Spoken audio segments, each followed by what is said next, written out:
Hello, I'm Mark Johnston, Chief Executive of Vetstream. This is the user guide for Vetlexicon, as at April 2024. This user guide will take us through the features and benefits of Vetlexicon and how you can use it in practice. So first of all, why Vetlexicon? The challenges of books and journals are well known in that the books and journals can be not where you want them to be. The content could be correct when it first went to press, but that's different as you are consulting the sources of information at that time. There's no easy searching across different books, and there's inconsistent format, as well as not having links to recently published papers. So instead, Vetlexicon was designed to be available 24/7 on any internet-enabled device, updated weekly, extensive cross-linking to other relevant content. The search should be able to take the user across different species and topics with templating and consistent formatting to enable you to find what you're looking for on Vetlexicon, and then also easy links to take you to other sources of information as well. So the key benefits really are that you should be able to access the information anywhere at any one time. It should be available 24/7 on any internet-enabled device, providing that instant point-of-care support that we all so often need in practice. It also aims to provide expert written content and to speed up the critical decision-making that you might need to make with cases, because it's supported by peer-reviewed content provided by more than 1,100 veterinary experts. The aim is to increase your productivity through finding information that you need quickly using the different types of searches. The content is updated weekly to enable you to have accurate and quick answers to the questions that you are wanting.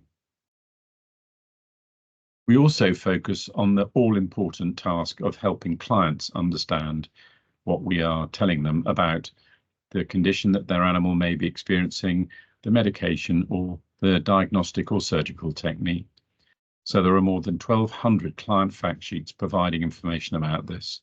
And to particularly help them, the site, now that it benefits from machine learning translation, you can provide those client fact sheets in multiple languages for those clients, pet parents that require the information in their own language rather than in American English. Vetlexicon also supports a more evidence-based approach, with additional links to other sources such as VetMed Resource and PubMed from the further reading section of each article. We're also aiming to support a consistency within your team so that you have diagnostic approaches that are consistent and enable you to have a standard best of quality care that unites all the members of your team. It also should enable you to stay ahead of others who may not be using this up-to-date tool for their clinical content. Vetlexicon contains just under 28,000 pieces of content as at the end of April 2024.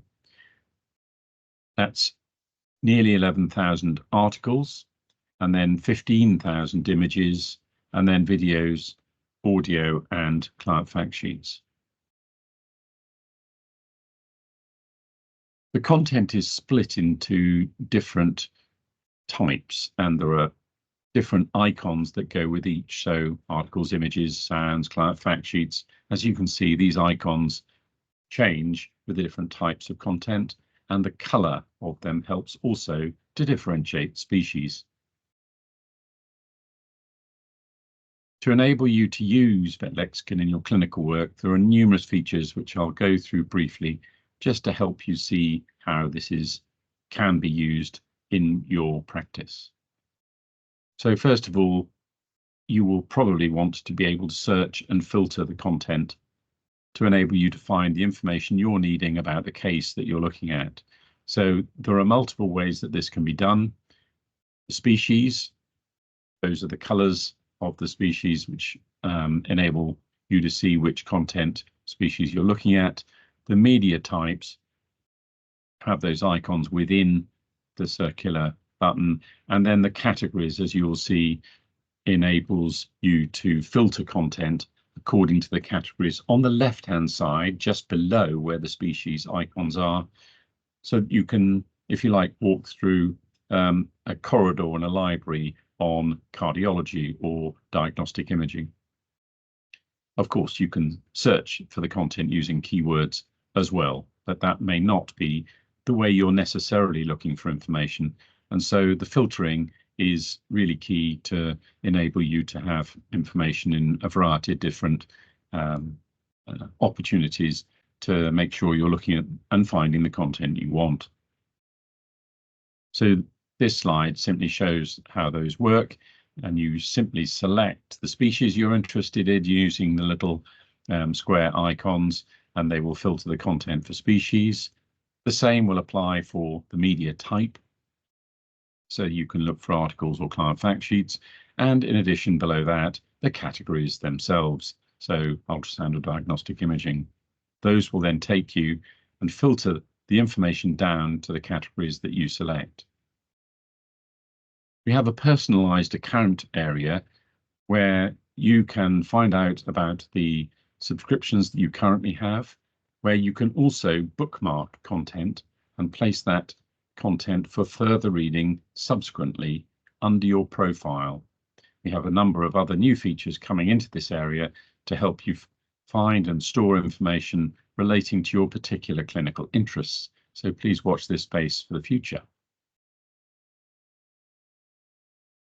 So first of all, media types. These articles are written in a very succinct style, familiar to many of us as lecture note style, with headings and subheadings on the left-hand side to enable you to jump down to the area of interest that you might be looking at. There is also extensive interlinking, which you can see on the left-hand side to be related articles and other items as well. The images have, as you can see, the image itself can be expanded and also has bullet points underneath to describe the feature that might be shown best in the image. And then if there is a hand icon next to one of the numbers, this will enable you, as you can see from this one on the right, to identify the descriptive text underneath and the related animated bullet point that will show the feature that you're looking at in that image. You can obviously listen to heart sounds with the play button. That will just simply play the sound for you to be able to listen to a heart sound or other lung sounds potentially that you might be interested in. The client fact sheets are written in a much simpler style, which makes hopefully the information a lot more accessible for clients who may not have medical or veterinary clinical training. They are written in a question and answer style, so you can help them understand. You can print these off and give them to the clients, or else you can use it as a script guide to make sure you cover all the questions that a client may think of asking. Videos are present as well, and you can watch those specific videos of behavior and or techniques as you go along. There are also tables of content, so that might be laboratory results or other items, so those can be found within the content as well. And then perhaps very importantly, diagnostic trees. We have an extensive range of diagnostic trees to help you work up your clinical cases as thoroughly as you can, cross-checking those diagnostic pathways to make sure that you're making the right clinical decisions as to what the case might actually be and the tests you might want to run to make sure of your diagnosis. Within each of the diagnostic trees, there are links to the relevant content, so you can go and refer to that to make sure this does seem to be applicable to the case you're looking at. There are also a number of other content styles presented as PDFs as well. The actual categories are shown on the left-hand side of the filtering screen, and these have their own icons so that content can be placed in one or more of these categories. So you can find content on a particular disease that might be in cardiology and pharmacology and therapeutics and other categories as well. So they don't just sit in one category, you can find them in one or more. The content is deliberately templated to enable you to find the information you want quickly and easily. So on the left-hand side, you can see a skin condition with the headings and subheadings here, the pathogenesis and the symptoms and so on. Whereas if I then instead look at a diagnostic technique or a lab result, you can see the headings and subheadings listed, which enable you, if you select them, to go straight to that point within the article. The language translation is machine translation, but it does enable you to apply that translation quickly and easily via a drop-down of the common languages that are there. If you'd like us to have additional languages, please tell us and we will apply them. This may not be relevant for you as clinical team members, but for your clients, your pet parents, they may be struggling with the medical language as well as it being in a language they're unfamiliar with if they may have come have a different background. And so being able to provide client fact sheets in their own preferred language really helps people's understanding of perhaps more complicated science than they're familiar with understanding. The content is indeed interlinked. At the top, you can find links to the names of the contributors. The related content is down on the left-hand side, and further reading will take people to additional sources of information, such as papers and research articles that might be relevant. The evidence-based approach is really key, as we all appreciate, and so we have provided links to VetMed Resource or PubMed wherever we can to enable you to go and find content that will help you with that information. The links should, within VetMed Resource and PubMed, also find the papers that are published in the last 12 months. So you should be able to see whether a topic is on the move in the literature or whether the information is reasonably static. The names of the contributors on an article such as this one, if you select it, will take you to the contributor profile, their contact points if the contributor wishes to list them, as well as the content that they have provided so that you can see whether someone has provided this content in an area that they're particularly interested in and what other content they may have provided. We do send e-newsletters each week, one species per week, to update you on content that we've added. This, we hope, is helpful because the amount of content is so large, it's sometimes hard to keep up to date with the content that we've added. And so once a week, we will issue a species e-newsletter, a clinical update that we have added to a particular species. Many practices want to know the usage of their Vetlexicon for them to see what that looks like. And so we have the statistics here of a particular UK-based practice group to show you what information we are able to provide. This data goes from 2021, as you can see, up to 2023 on this graph and shows a steady increase in the amount of usage over time.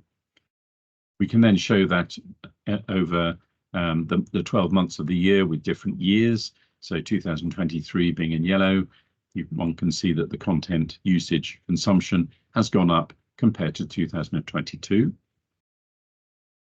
We can also show the usage by individual practices per working day. And so this practice number 23 is using it more than 20 times a day, whereas certain other practices will be using it much less.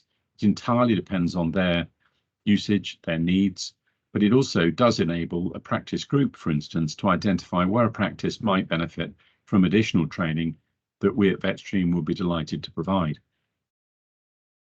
The other images on this slide show bar chart where you can see the most frequently accessed content. So this could help you identify where perhaps CPD or CE could be usefully applied if in topics that are being frequently accessed, such as internal medicine or dermatology, rather than others that are less popularly accessed, so maybe dentistry or behavior. So you can make your CPD or CE budgets go further. I would like to also identify the really frequent accesses of the client fact sheets. And this really reinforces the importance of providing these and sharing these with clients. They will really appreciate you supporting the explanations that you provided about their animal with those client fact sheets. And if we've got topics that are not so far covered, please feel free to tell us about them. This image here shows the usage over the 24 hours. And as you can see, in normal working hours, usage is high and it slightly dips over lunchtime, as one might expect. Then during the evening and night, the usage tails off. This graph shows the average per working day over months, and you can see obviously a slight drop in November and December, but then an increase again in January. And then you can also see here the days of the week as they are appearing over the 24-hour clock as well. We also are able to go right the way down into significant granularity of which topics are being accessed.